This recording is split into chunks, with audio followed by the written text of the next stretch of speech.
Hello again, my fellow sobbers. When last we recounted the tragedy of Macbeth, his now asexual wife had successfully coaxed him into killing Duncan with the all too well known scaredy cat tease.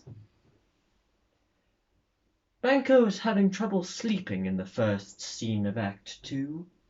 This becomes a minor theme later on as it shows the destruction of the natural order. Macbeth's conscience gives him a vision of the dagger in which will be used to kill Duncan, and later the same vision with the addition of blood. In one of his slowly getting tedious speeches, Macbeth says, "Nature becomes dead," and when the bell rings, Macbeth goes to prepare to send Duncan to heaven or hell. Other prominent themes are, of course, equivocation. When Banquo said he had dreamt of witches, Macbeth hypocritically lied and said something along the lines of, "Oh, darling, my mind is a virgin to such matters."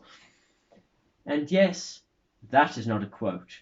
And obviously, good and evil in the crime he does commit. But anyway, in scene 2, Lady Macbeth is very tense, as you can see for her talking to an owl, and Macbeth feels that he will sleep no more. Macbeth does murder sleep, which could be a useful one-liner as it links to how Macbeth murdered the king in his sleep, and how he has disrupted the natural order by doing so.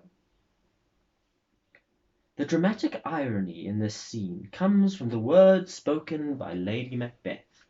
As Macbeth spirals into hysteria, she says that he should wash his hands and not think of the deed, for it would make them mad. The irony lies later when she herself becomes mad and thinks her hands will never be clean. Some themes to remember: personal responsibility. Macbeth is aware of what he has lost to satisfying his ambition, and this scene is the start of his descent into evil and sleeplessness. This scene shows his nature is not inherently bad, and his remorse towards his actions.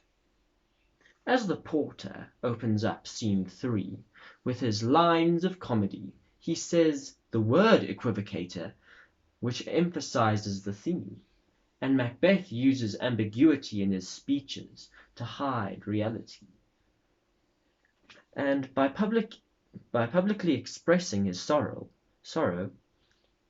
he both shows his genuine feelings of guilt for his actions and hides the terrible truth behind his words. Sleeplessness and natural disorder make a cameo in this scene too. In scene 4, Duncan's sons have been blamed for the murder of Duncan because of their fleeing the castle during the night. Macduff does not attend Macbeth's coronation and emerges as the opposition to Macbeth. The same themes of disorder in both nature and politics is evident in this scene, as the old man says, "On Tuesday the last, a falcon towering in her pride of place was by a mosing owl hawked at and killed." And because of the circumstances of Macbeth's coronation, suspicions and disorder have been created in Scotland.